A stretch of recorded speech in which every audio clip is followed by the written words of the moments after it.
Hello, I'm Kimberlie Acosta. Welcome to the Native News Update. It's Friday, May 27th. Many of the stories you hear here can be found at IndianCountryNews.com. And here's the news for the day from the Associated Press and other Native news sources. Legislation aimed at blocking the Gregory Canyon landfill project in North County, California is moving to the state Senate floor, where both sides expect it to pass next week. The measure sailed through the Senate Appropriations Committee May 26th on a 6-1. The Natural Resource Defense Council and Pala Band of Mission Indians issued joint statements praising the action. It's irresponsible to build a garbage dump next to a sacred site like Gregory Mountain that is so spiritually important to the Latino people and in a location that directly threatens critical drinking water sources for the San Diego County residents, said Damon Nagami, attorney for the environmental group. The landfill is proposed to be near the Pala Reservation. It would span 308 acres inside a 1,770-acre parcel. The proposed Gregory Canyon landfill has been embroiled in controversy since its unveiling about 20 years ago. The measure would still have to clear the Assembly if it passes the Senate and be signed by the governor to become law. Shelly Crow, who was the first female to serve as the second chief of the Muskogee Creek Nation, has passed away on May 23rd at St. Francis Hospital in Tulsa, Oklahoma. Crow served the tribe as the second chief from 1992 to 1996 under the administration of former Principal Chief Bill Fife. Crow's service to the tribe during her tenure as second chief was not only to the Creek Nation, but to Native Americans in general. Crow has also served in the office of the Oklahoma Indian Affairs Commission in 1993 and was asked to assist former First Lady Hillary Rodham Clinton in the position of the policy evaluation position on the Healthcare Reform Task Force in the 90s after testifying before Congress on the disparities of American Indian health. Healthcare was nothing new to Crow, who was also a registered nurse and has received her degree from the University of Oklahoma in nursing, as well as a Master of Science in the Community Clinical Nurse Specialist. Crow is survived by her husband, John Crow III, and one daughter, Leslie, and preceded in death by one son, John Crow IV. Several Native Hawaiian educators traveled to Washington to offer testimony on cultural-based education. The witnesses discussed their success with Hawaiian immersion schools and spoke on ways to replicate the program in Native communities across the nation. The U.S. Senate Committee on Indian Affairs, chaired by U.S. Senator Daniel Akaka, held the hearing to examine current trends and achievements in Native language and cultural-based education. The hearing highlighted efforts to meet student and Native community needs through education. The hearing also reviewed recommendations for the reauthorization of the Elementary and Secondary Education Act. Senator Akaka said the hearing advances the important discussion on the value of immersion and cultural programs, as well as the possible next steps to advance such programs across the country. According to the National Indian Education Association, approximately 300 distinct languages were once spoken in what is now the United States. Today, of the less than 175 native languages that have survived are considered seriously endangered. A coalition of musicians protested May 26th in Los Angeles, California over a change to the Grammy categories that they say hurts ethnic music.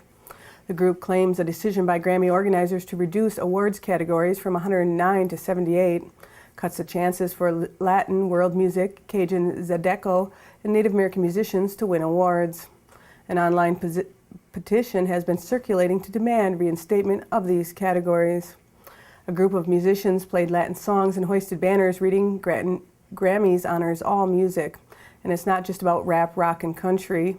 Outside Thursday's board meeting of the Academy Recording Arts and Sciences, Bobby Sanabria, a four-time Grammy nominee in the Latin jazz category and leader of the movement against the changes, said the group hoped to convince a member of the board to raise the issue again before the 2012 awards season, when the changes are slated to take effect.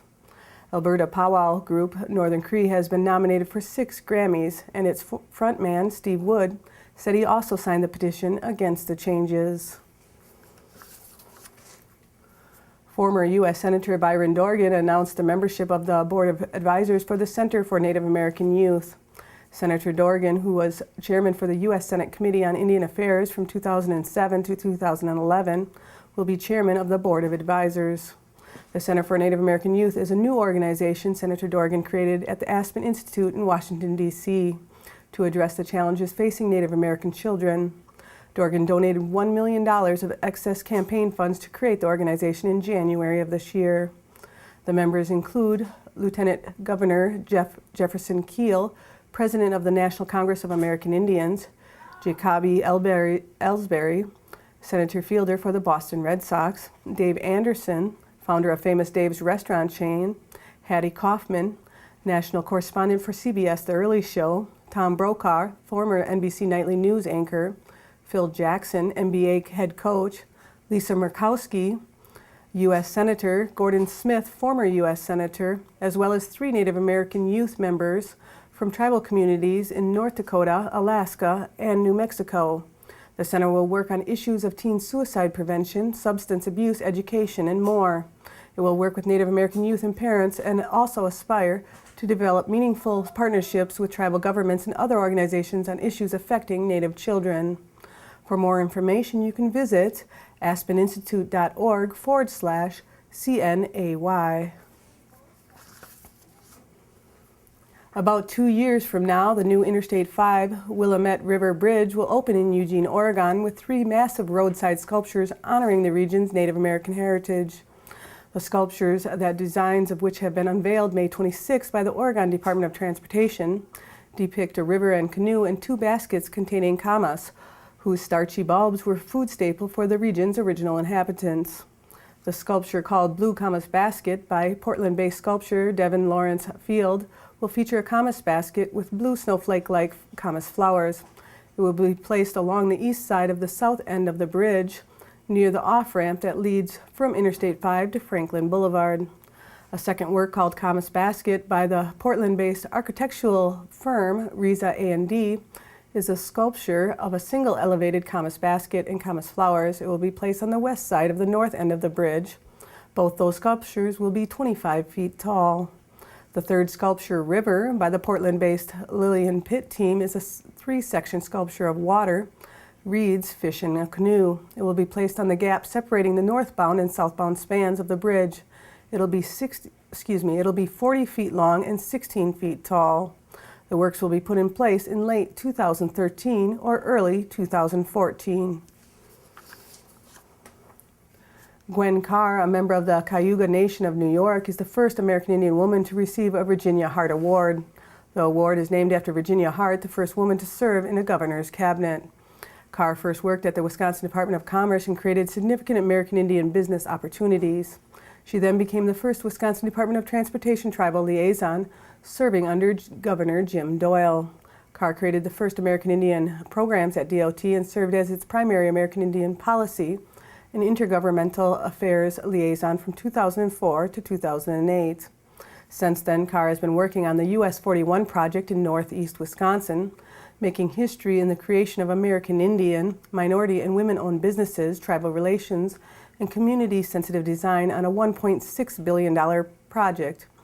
The US 41 project has become a national model of excellence in Indian affairs and has won national awards because of Carr's vision and dedication. Before coming to Wisconsin, Carr worked for the White House in the Clinton administration, was the first political director of the American Indian Affairs in the Democratic National Committee in Washington, D.C. Carr is also the founder and chair of the Wisconsin American Indian Democratic Caucus. The award ceremony took place May 26th in the Senate parlor at the state capitol in Madison, Wisconsin. Bois Forte veterans will receive special recognition this Memorial Day with the formal dedication of the band's newly completed Veterans Memorial located at Net Lake, Minnesota. The dedication, which is open to all, is set for 11 a.m. to 1 p.m. right next to the new Governmental Service Center. Native Americans have distinguished themselves in the United States military actions for over 2 centuries. Today there is an estimated 190,000 Native veterans nationwide. The Bois Forte Band has one of the highest numbers of veterans per capita of any Native band, and the new memorial is intended to honor the men and women who honorably served in active duty.